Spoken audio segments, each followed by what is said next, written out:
سورہ نمبر 33 سورۃ الاحزاب۔ احزاب کا لفظ حزبن کی جمع ہے، حزب کہتے ہیں جماعت کو، احزاب اس کی جمع، یعنی اس سورہ مبارکہ میں غزوہ احزاب کی تفصیلات کا ذکر ہے۔ غزوہ احزاب جو کہ سن 5 ہجری میں ہوا تھا، اس کے بارے میں کچھ اس کا تاریخی پس منظر، چونکہ اس سورہ مبارکہ میں اسی کے متعلقات کا بیان ہے۔ یہ بڑا مشکل وقت تھا، بڑے کٹھن حالات تھے، پیٹ پر پتھر باندھ کر اللہ کے نبی اور صحابہ خندق کھودنے میں مصروف تھے، اور بھوک سے بیچارے بالکل بے بس ہو جایا کرتے تھے۔ تو برکب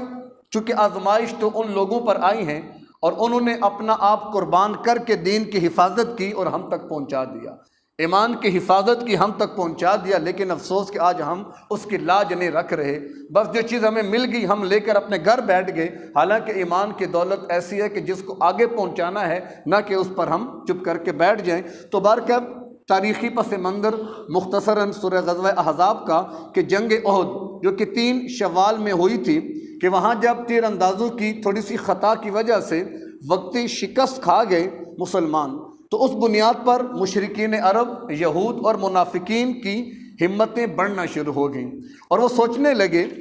کہ اب ہم مسلمانوں کو اور اسلام کو ختم کر سکتے ہیں۔ معلوم ہوا کہ ان کو شکست دی جا سکتی ہے، لہٰذا اب غزوہ احد کے بعد کچھ چھوٹے موٹے واقعات پیش آنا شروع ہوئے۔ ایک واقعہ یہ پیش آیا کہ نجد کے قبیلہ بنی اسد نے مدینہ پر چھاپا مارنے کی تیاریاں کی۔ آپ کو علم ہو گیا، تو لہٰذا آپ نے حضرت ابو سلمہ رضی اللہ تعالیٰ عنہ کی قیادت میں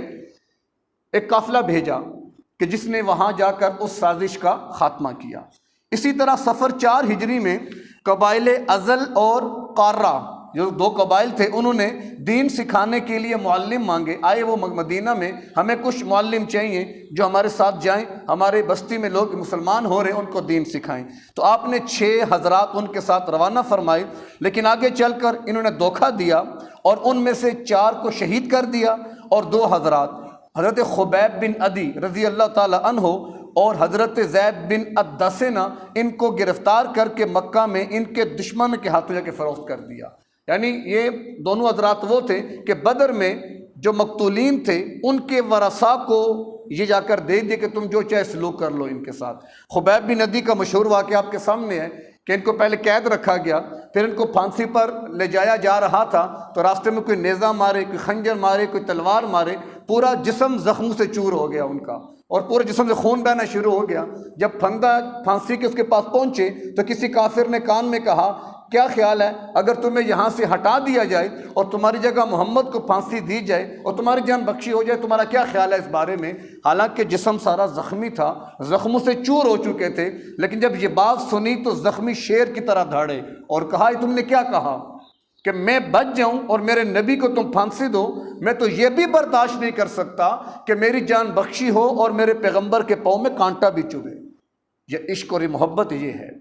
ہمیں عشق کا نام سنا ہے، محبت کے نام سنے ہیں، ہمیں نہیں اندازہ کہ اس کے پیچھے کہانی کیا ہوتی ہے۔ یہ شہادت گہے الفت میں قدم رکھنا ہے۔ لوگ آسان سمجھتے ہیں مسلمان ہونا، بڑی بڑی عجیب قربانیاں، اور یہ ویسے صحابہ عجیب حضرات تھے۔ یعنی ابھی اب بائک پہ آتے ہوئے میرے ذہن میں وہ رات کو ایک جگہ گفتگو ہوئی تو سارا نقشہ ذہن میں چل رہا تھا، تو میں حیرت میں کہ کیسے لوگ تھے وہ صحابہ، کتنے عظیم لوگ تھے کہ کوئی ایک بھی صحابی ان میں سے آج اگر زندہ ہوتا تو آج پوری امت فخر سے پوری دنیا پہ حکومت کر سکتی تھی۔ ایک صحابی، آج 2 ارب مسلمان ہیں لیکن بالکل کوئی پرسان حال نہیں ہے، اور مقابلے میں ایک صحابی اگر آج زندہ ہوتا تو اسلام کی عظمت کہاں تک جا چکی ہوتی۔ باہر کہ جو راستہ آزاد صحابہ نے اختیار کیا تھا ہمارے پاس ہے،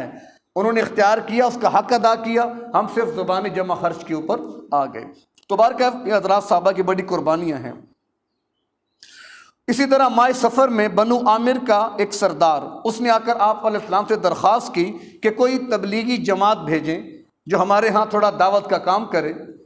تو اس سلسلے میں آپ صلی اللہ علیہ وسلم نے 40 اور بعض روایات میں کہ 70 انصار ان کو چناؤ کیا اور ان کو ان کے ساتھ روانہ کر دیا۔ انہوں نے بھی غداری کی نظرات کے ساتھ، اور بنو سلیم کے جو قبائل تھے انہوں نے بئر معونہ پر ان سب کو شہید کر دیا۔ تمام صحابہ جو تبلیغ دین کے لیے جا رہے تھے سب کو وہاں پر کیا کر دیا؟ شہید کر دیا۔ یعنی وہ کاروائیاں اب کر رہے ہیں کہ احد میں زخم لگا صحابہ کو، اسلام کو، مسلمانوں کو، لہٰذا انہیں اور زخم لگاؤ تاکہ وہ معاملے ختم ہو جائے ان کا۔ اسی طرح ربیع الاول 4 ہجری میں بنو نذیر نے یہاں تک معاملہ پہنچا دیا کہ آپ علیہ الصلوۃ والسلام کو بلا کر آپ کے قتل کی سازش کر ڈالی۔ ایک دیوار مختصر کے دیوار کے نیچے کھڑا کرنا ہے حضور کو، ان سے باتیں کرنی ہے۔ اور بڑا پتھر چٹان لے کر بندہ اوپر کھڑا ہوگا، وہ اوپر سے چٹان پھینکے گا حضور کے اوپر اور مسئلہ ہمارا حل ہو جائے گا۔ لیکن آپ علیہ الصلوۃ والسلام کو اللہ نے بذریعہ وحی اس کی اطلاع دے دی، آپ وہاں سے بحفاظت واپس چلے گئے۔ جمادی الاولیٰ 4 ہجری میں بنی غطفان کے 2 قبائل بنو سالبہ اور بنو محارب نے مدینہ پر حملے کی تیاری کی، جس کو آپ صلی اللہ علیہ وسلم نے خود جا کر حالات پہ قابو پایا اور ان کو ختم کیا۔ تو یہ تھے کچھ وہ واقعات کہ جو آپ سمجھ لیں غزوہ احزاب کے پیش آنے کا ذریعہ بن گئے۔ اس کی غزوہ احزاب کا پس منظر کہ بنو نذیر وہ اس کے محرک بنے، جو یہود قبیلہ مدینہ میں آباد تھا بنو نذیر، انہوں نے تحریک چلائی اور بہت سے قبائل کو اکسایا، ان کو آمادہ کیا، کیونکہ ان کو وہاں سے بے دخل کر دیا گیا تھا نا جب انہوں نے یہ سازش کی، وہاں سے ان کو نکال دیا، انہوں نے کہا ہم بدلہ لیں گے۔ تو وہاں جا کر انہوں نے مختلف قبائل سے ساز باز کی، انہیں تیار کیا، اور تقریباً شوال 5 ہجری میں 10-12 ہزار کا لشکر تیار ہو گیا، ہم مدینہ کو جا کر ختم کر دیں گے۔ پھر وہ آئے، ادھر حضور کو بھی اطلاع تھی، ظاہر ہے آپ بے خبر نہیں تھے، تو لہٰذا آپ نے بھی حضرات صحابہ سے مشورہ کیا، تو رائے یہ ٹھہری کہ چونکہ 3 طرف سے مدینہ محفوظ تھا، ایک طرف گھنے باغات تھے، ایک طرف پہاڑی سلسلہ تھا بہت زیادہ، اور ایک طرف وہ کیا نام ہے لاوا اور اس قسم کے پہاڑ تھے، صرف ایک جانب تھی جو خالی تھی۔ تو وہاں کے حوالے سے سلمان فارسی رضی اللہ تعالیٰ عنہ جو ایران کے تھے، تو ایران میں یہ طریقہ ہوتا تھا کہ وہ خندقیں کھود کے لڑا کرتے تھے۔ انہوں نے رائے دی یا رسول اللہ وہ مدینہ پہ حملہ آور ہونا چاہتے ہیں اور ہم اس دفعہ مدینہ میں رہ کے مقابلہ کرتے ہیں، لہٰذا آپ خندق کھود دیں۔ آپ نے رائے پسند فرمائی اور سب کو کہا جی خندق کھودنی شروع کر دو، بہت لمبی طویل کہ جس کو پار نہ کیا جا سکے، گہرائی بھی زیادہ ہو، تو وہ خندق کھودی گئی۔ پورا ایک مستقل ایک ٹاپک ہے کہ جس کے حالات کو اگر پڑھا جائے تو انسان سوچ میں پڑ جاتا ہے کہ یہ کیسے واقعی عظیم لوگ تھے۔ تو بار کے خندق کھود دی گئی اور تقریباً 3000 افراد نے مقابلے کے لیے اپنے آپ کو تیار کیا۔ اب خندق کی وجہ سے وہ لوگ آگے نہ آ سکے، جب آ کے دیکھا نا خندق ہے، مشرکین عرب کو تجربہ نہیں تھا خندقوں کے ساتھ لڑنے کا، لہذا بڑے پریشان ہوئے اور وہیں پر پڑاؤ ڈال دیا، ہم محاصرہ کریں گے ان کا، اور بیٹھ کے 1 دن 2 دن ہفتہ، اب کیا کریں کیا نہ کریں، چھوٹی موٹی جھڑپیں ہوئیں، تنگ جگہ جہاں پر تھی کوشش کی اس کو پار کرنے کی، جو پار کرتے کافر آگے مسلمان خاتمہ کر دیتے ان کا۔ تو بارکف انہوں نے کیا کیا، ایک کام کیا، چونکہ بنو قریظہ والے جو یہودی قبیلہ مدینہ میں رہ رہا تھا، ان کا چونکہ حضور سے معاہدہ تھا، لہٰذا وہ لڑنے کے لیے تیار نہیں تھے، لیکن مشرکین نے کیا کیا، بنو نذیر کے جو بڑا اس کو بھیجا کہ جا کے بنو قریظہ کو تیار کرو کہ اگر وہ جنگ میں ہمارے ساتھ شامل ہو جاتے ہیں نا تو پھر ہماری فتح یقینی ہے، ادھر ہم ہیں پیچھے سے وہ حملہ کر دیں تو مسئلہ آسان ہو جائے گا۔ یہ وہاں پر گیا، ملاقات کی، وہ مان نہیں رہے تھے بنو قریظہ والے کہ ہمارا معاہدہ ہم کیسے مانیں، لیکن اس نے کہا دیکھو سارے قبائل جمع ہیں اور یہ موقع ہے تمہارے پاس، چاہتی ہو اسلام کا خاتمہ ہو جائے تو یہ موقع ہے، نہیں تو اس کے بعد پھر تمہارا کوئی پرسان حال نہیں ہوگا، کیونکہ یہود ازلی دشمن ہے اسلام کے، لہذا انہوں نے کہا بات تو ٹھیک ہے، انہوں نے عہد کر لیا ٹھیک ہے معاہدہ توڑیں گے۔ اس کی خبر حضور کو ملی، چند صحابہ کو آپ نے بھیجا ذرا معلومات کرو، انہوں نے خبر دی کہ واقعی انہوں نے معاہدہ توڑ دیا ہے، اب کیا کیا جائے۔ اسی دوران ایک اور معاملہ یہ پیش آیا کہ قبیلہ غطفان کی ایک شاخ تھی قبیلہ اشجع، اس کے نعیم بن مسعود نامی ایک شخص مسلمان ہو گئے جن کے اسلام کا پتہ نہیں تھا ان دونوں کو۔ وہ آئے حضور کی خدمت میں اور آ کر عرض کی یا رسول اللہ میرے اسلام کا نہ بنو قریظہ کو پتہ ہے نہ غطفان اور قریش کو پتہ ہے، ٹھیک ہے، اگر میرے ذمہ کی خدمت ہے تو مجھے بتائیں۔ تو حضور نے فرمایا کہ تم ان کے درمیان جا کے پھوٹ ڈالو، جب وہ آپس میں پھوٹ پڑ جائے گی نا وہ کمزور ہو جائیں گے تو لہٰذا ان کی پھر توجہ ہم سے ہٹ جائے گی۔ نعیم بن مسعود بڑے سمجھدار آدمی تھے، لہٰذا وہ پہلے گئے بنو قریظہ کے پاس اور جا کر ان کا ذہن بنایا، کہا کہ دیکھو قریش اور غطفان والے محاصرے سے تنگ آ چکے ہیں، کوئی پتہ نہیں کہ وہ کب واپس نکل جائیں یا پتہ نہیں کیا کر گزریں، اور تمہارا تو معاہدہ ہے مدینہ میں حضور کے ساتھ، اور اگر رہنا تم نے مدینہ میں ہے، ایسا نہ ہو کہ وہ گڑبڑ کر کے یہاں سے چلتے بنے اور تمہارے لیے مسئلہ پیدا کر دیں۔ تم ایک کام کرو بھائی، کیا کہ تمہیں انہوں نے کہا ہے نا کہ لڑو، ہاں جی کہا ہے، تو کہو کہ پہلے تم اپنے چند آدمی ہمارے پاس یرغمال رکھو، اپنے ذمہ دار بڑے آدمی ہمارے پاس یرغمال بناؤ، پھر ہم لڑیں گے تاکہ تم بھاگ نہ سکو۔ بنو قریظہ کہنے لگے بات تو ٹھیک ہے اس کی، وہ اس پر تیار ہو گئے، ادھر ان کو تیار کیا، ادھر نعیم بن مسعود چلے گئے غطفان بنو قریش کے پاس اور جا کر کہنے لگے کہ قریظہ والے بہت ڈھیلے پڑ گئے اور مجھے لگتا ہے کہ وہ کوئی گڑبڑ کریں گے، اور جہاں تک میری سمجھ میں آ رہی ہے بات کہ وہ اپنی جان اب معاہدہ توڑ چکے ہیں وہ، لیکن اب پھنس چکے ہیں نا، کہیں ایسا نہ ہو کہ تمہارے کوئی بندے لے کر وہ حضور کے حوالے کر دیں اور اپنی جان بخشی کروا لیں، تو لہذا کبھی انہوں نے تم سے مطالبہ کیا نا بندے ہمارے حوالے کرو، ذرا ہوشیار رہنا۔ انہوں نے کہا اچھا خیر۔ اب معاملہ 2-4 دن اور گزرے، معاشرہ بڑھنا شروع ہوا تو خود بھی تنگ پڑ گئے، انہوں نے پیغام بھیجا قریظہ کو، چلو اب آؤ اور لڑائی کے لیے تیار ہو جاؤ، تو بنو قریظہ نے کہا کہ نہیں، ایسے ہم تو لڑتے نہیں ہیں، ہمیں تم لڑائی میں جھونک کر خود نکل جاؤ، ہمارا کام تو ہو گیا، لہٰذا اپنے کچھ بندے ہمیں دو، ہم یہ غمال بنائیں، ہم تب تمہارا ساتھ دیں گے۔ تو انہوں نے کہا اچھا، تو نعیم نے بات ٹھیک کی تھی کہ تم واقعی گڑبڑ کرنے والے ہو۔ تو انہوں نے کہا جی کوئی نہیں، ہم کوئی تمہیں اپنے بندے نہیں دیتے۔ بنو قریظہ نے کہا اچھا، نعیم نے ٹھیک کہا تھا، ان کی نیت ٹھیک نہیں ہے، لہذا ان کے اندر آپس میں کیا ہو گئی، پھوٹ پڑ گئی، اور جو ایک جنگ کے آثار بن گئے، یعنی یہ وہ موقع تھا جب بنو قریظہ نے کہا نا ہم معاہدہ توڑتے ہیں، اب گویا کہ مسلمان ایک برگر کی کیفیت میں بن گئے، ایک طرف مشرکین عرب کا 10,000 کا لشکر اور بیک سائڈ پہ بنو قریظہ کا پورا قبیلہ، درمیان میں مسلمان، اور حالت یہ بن گئی تھی کہ اکیلے وہ قضاء حاجت کے لیے بھی نہیں جا رہے تھے مسلمان۔ پھر اس موقع میں منافقین کھل کے سامنے آئے، انہوں نے سمجھا اب تو گئے مسلمان کام سے، تانے دینے شروع کیے کہ آپ کے نبی تو ہمیں کیسر و کسرا کے محلات دکھا رہے تھے، اور حالت کیا ہے، اکیلے تم قضاء حاجت کے لیے نہیں جا سکتے ہو۔ تو بڑے عجیب، تو اس موقع پر نفاق بھی کھل گیا، منافقین کھل کے سامنے آ گئے، یہود بھی کھل کے سامنے آ گئے، اور ادھر جو واقعی اہل ایمان مضبوط ایمان والے تھے وہ بھی سامنے آ گئے کہ فَمِنْهُمْ مَنْ قَضَى نَحْبَهُ وَمِنْهُمْ مَنْ يَنْتَظِرُ، کہ یہی تھا وہ معاملہ۔ صحابہ خوش ہوئے جب لشکر دیکھے نا، حالانکہ حالات بڑے گھمبیر تھے، لیکن کہنے لگے کہ یہ ہے وہ جس کا اللہ نے ہم سے وعدہ فرمایا تھا، اللہ کے نبی نے وعدہ فرمایا تھا، وعدہ سچ کر دکھایا، ہم حاضر ہیں۔ فَمِنْهُمْ مَنْ قَضَى نَحْبَهُ، بعض اپنے عہد کو پورا کر گئے کہ جب میں شہادت نوش کر چکے ہیں، وَمِنْهُمْ مَنْ يَنْتَظِرُ، اور بعض یہ دیکھو صحابہ کیا ہیں، انتظار میں بیٹھے ہوئے ہیں۔ تو بہرکیف یہ سارے معاملات کھل کر کیا ہو گئے، سامنے آ گئے۔ ادھر اللہ تبارک و تعالیٰ کا کرنا ایسا ہوا کہ 25 دن کے بعد ایک سخت آندھی آئی،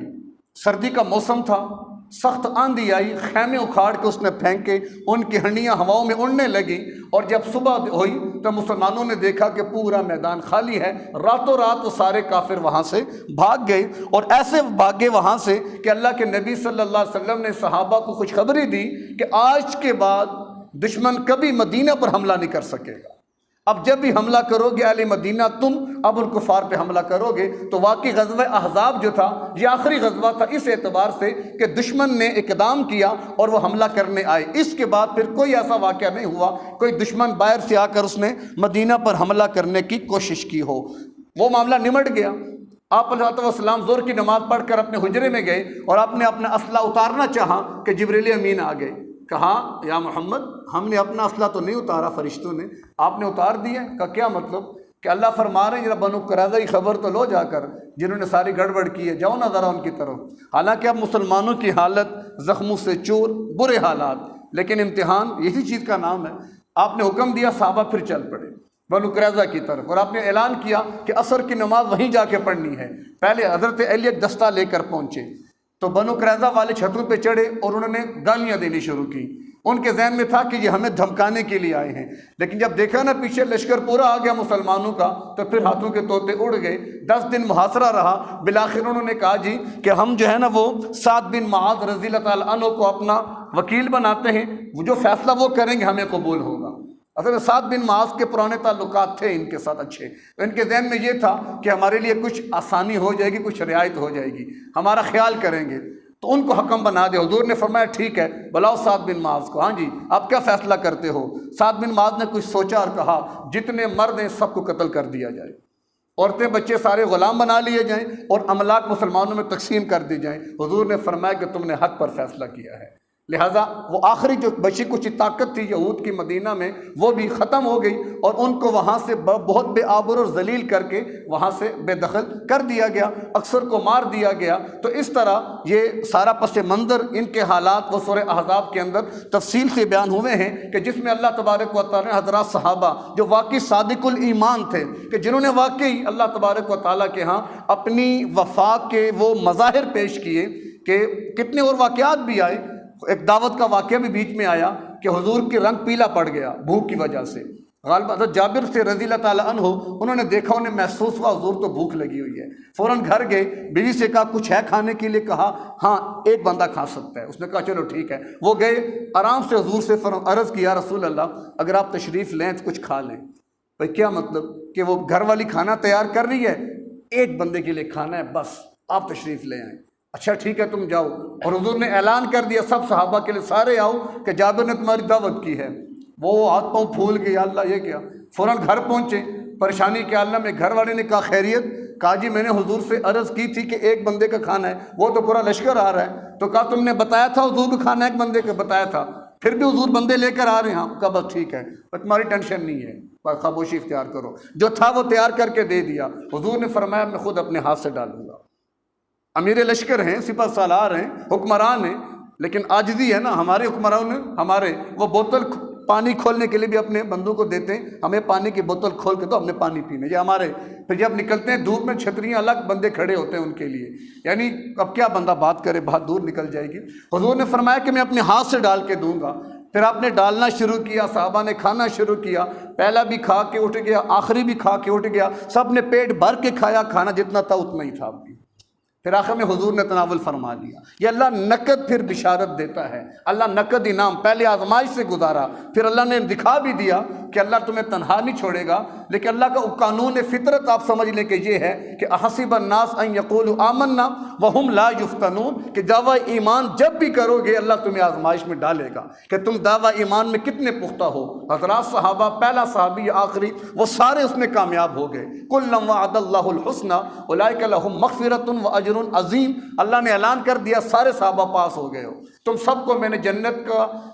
ذمہ دار بنا دیا، تم سب جنت کے وارث بن چکے ہو۔ گویا کہ حضرات صحابہ کی یہ محنت اور قربانی تھی کہ پھر جس نے اقبال جیسے آدمی کو مجبور کیا کہ جب اس نے شکوہ لکھا، اب اس نے کیا لکھا شکوے میں کہ بس رہے تھے یہی سلجوق بھی تورانی بھی، اہل چین میں ایران میں ساسانی بھی، اسی معمورے میں آباد تھے یونانی بھی، اسی دنیا میں یہودی بھی تھے نصرانی بھی، پر تیرے نام پہ تلوار اٹھائی کس نے، بات جو بگڑی ہوئی تھی وہ بنائی کس نے، تھے ہم ہی ایک تیرے مار کا آراؤں میں، خشکیوں میں کبھی لڑتے کبھی دریاؤں میں، دی اذانیں کبھی یورپ کے کلیساؤں میں، کبھی افریقہ کے تپتے ہوئے صحراؤں میں، شان آنکھوں میں نہ جچتی تھی جہانداروں کی، کلمہ پڑھتے تھے ہم چھاؤں میں تلواروں کی، ٹل نہ سکتے تھے اگر جنگ میں اڑ جاتے تھے، پاؤں شیروں کے بھی میدان سے اکھڑ جاتے تھے، تجھ سے سرکش ہوا کوئی تو بگڑ جاتے تھے، تیغ کیا چیز ہے ہم توپ سے لڑ جاتے تھے، نقش توحید کا سینوں پہ بٹھایا ہم نے، زیر خنجر بھی یہ پیغام سنایا ہم نے،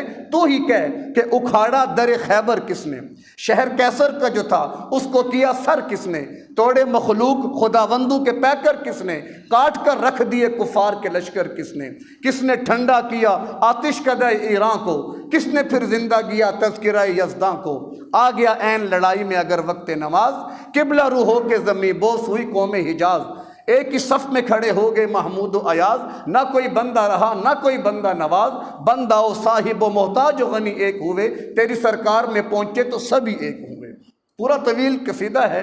جو کہ حضرات صحابہ کی عظمت اور شان کو بیان کیا اقبال نے۔ تبارک و اللہ تعالی ہمیں بھی وہ صاف نصیب فرمائے کہ وہ بھی اس اللہ کی توحید کے قائل تھے جس کے ہم دعوے کرتے ہیں، وہ بھی اسی پیغمبر کی رسالت کو مانتے تھے جس کا ہم اقرار کرتے ہیں، آخرت کا یقین ان کے بھی دلوں میں تھا جس کی ہم بھی بات کرتے ہیں، لیکن فرق کہاں پہ ہے؟ بارکہ اس فرق کو ہم نے ختم کرنا ہے۔ تو یہ غزوہ احزاب کا کچھ پس منظر تھا کہ جس کی بنیاد پر یہ آخری جنگ تھی جو غیروں نے مدینہ پر حملہ آور ہونے کی کوشش کی، پھر اس کے بعد اللہ نے انہیں دوبارہ ہمت آج تک نہیں دی، آج تک، پھر قیامت تک وہاں پہ کوئی حملہ نہیں کر سکے گا۔ اور ضمناً انہی حالات میں اللہ تبارک و تعالیٰ نے معاشرتی تعمیر اور اصلاح کا کام بھی جاری رکھا کہ نکاح اور طلاق کے قوانین وہ مکمل ہوئے، اس صورت میں تفصیلات موجود، وراثت کا قانون بنا، شراب اور جوا حرام کیا گیا، منہ بولے بیٹے کا مسئلہ حل کیا گیا، پردے کے ابتدائی احکامات نازل ہوئے، اور اسی طرح حضرات جو ازواج مطہرات تھیں ان کی طرف سے ایک مطالبہ آیا تھا نفقہ ہمارا بڑھا دیا جائے۔ حضور کو ذرا اس سے تکلیف ہوئی کہ کیونکہ حضور کو دنیا سے کچھ نہیں چاہیے تھا، وہ دنیا سے بالکل بے غرض تھے۔ آپ جب دنیا سے جا رہے ہیں، اما عائشہ فرماتی ہیں کہ مغرب کا ٹائم قریب ہو گیا اور آپ کے آخری لمحات تھے، تو گھر میں اندھیرا تھا، جب چراغ جلانے لگی تیل ہی کوئی نہیں تھا، تو کس سے ادھار لے کر آئی، میں نے گھر میں تیل کا وہ چراغ روشن کیا۔ یہ کون ہے؟ یہ اللہ کے محبوب پیغمبر، کہ جو عرب میں اپنا حکمرانی کا معاملہ کر چکے ہیں، اور حاکم ایسے حاکم کہ جس کی آج تک قیامت تک کوئی بندہ مثال نہیں دے سکتا، لیکن اپنا گزر بسر کیا تھا، غربت کا عالم کیا تھا، یہ ساری چیزیں اپنی جگہ، فقر، غربت۔ لیکن ایک اور چیز بھی وہاں پر نظر آتی ہے کہ جس چیز کو اسرائیل کی وزیر اعظم نے اپنے لیے نمونہ بنایا کہ اسرائیل آج کہاں پہنچ گیا، پوری دنیا پہ اس وقت انڈائریکٹ حکومت کر رہا ہے، اب وہ انڈائریکٹ سے ڈائریکٹ پہ آنا چاہتا ہے، اس کے لیے سارا اس نے کھیلا بھی رچا دیا ہے۔ تو بارکیف اس نے اسلحے کی اور دفاعی قوت میں بہت خرچ کر دیا۔ اب یوں سمجھ لیں کہ عوام روڈوں پہ آ گئی، تو انٹرویو کیا گیا اس کا کہ تم نے یہ اتنا بڑا جو فیصلہ کیا اپنے دفاع کو مضبوط کرنے کے حوالے سے، حالانکہ تمہاری معیشت کی تو حالت کیا ہے، آپ نے کہاں سے لیا؟ تو اس نے کہا کہ یہ میں نے مسلمانوں کے نبی محمد سے لیا۔ بھئی کیسے لیا؟ کہ میں نے ان کی سیرت کا مطالعہ کیا۔ جب میں اس باب جو آخری باب تھا ان کی سیرت کا، وفات کا، اس کو جب میں نے پڑھا تو میں نے دیکھا کہ آخری وقت میں تیل موجود نہیں کہ چراغ جلایا جا سکے، گویا معاشی حالت کی یہ نوعیت تھی۔ اس کے باوجود مورخ لکھتا ہے کہ اس وقت کی آپ کے گھر میں 7 تلواریں موجود تھیں، اس وقت بھی آپ کے گھر میں 7 تلواریں۔ تو مجھے اندازہ ہو گیا کہ آپ علیہ السلام نے دفاع پر کتنی محنت کی، دفاع کو کتنا مضبوط کیا۔ معیشت کتنی کم تھی کہ تیل نہیں موجود کہ چراغ جلایا جا سکے، لیکن دفاع کتنا مضبوط کیا کہ 7 تلواریں گھر میں موجود تھیں۔ تو میں نے کہا کہ اصل یہی ہے۔ لہذا اب دیکھیں، یہ اقبال نے کہا تھا نا کہ وہ مگر وہ علم کے موتی کتابیں اپنے آپ باقی، جو دیکھیں ان کو یورپ میں دل ہوتا ہے سی پارا، وہ اسی لیے کہا تھا کہ وہ یہ چیزیں تھیں جن کو ہم نے اپنانا تھا، غیروں نے اپنا لیا، حاکم بن گئے اور ہم محکوم بن گئے۔ تو بارک اللہ تبارک و تعالی ہمیں اس قرآن کا فہم، کیونکہ قرآن کتنی رہنمائی کر رہا ہے۔ اب ٹائم نہیں ہوتا کہ میں مسائل کو کھول کر پھر ان کو آج کے حالات پر ایک ایک کر کے فٹ کروں، لیکن اہل علم کے لیے مشکل نہیں ہے، یہ تو ایک اشارہ ہے۔ باقی آپ قرآن کھولیں، پھر گھر جا کر اس کو پڑھیں، اس کا ترجمہ پڑھیں، تشریح پڑھیں، پھر آپ دیکھیں کیسے اللہ تعالیٰ آپ کے بند دروازے کھولتا ہے اور کیسے امید کے چراغ روشن ہوتے ہیں۔ پھر ہر بندہ اپنی ذات میں ایک بہت بڑا لشکر ہی بنتا چلا جائے گا۔ تو اللہ ہمیں اس کی توفیق عطا فرمائے۔ وآخر دعوانا ان الحمد للہ رب العالمین۔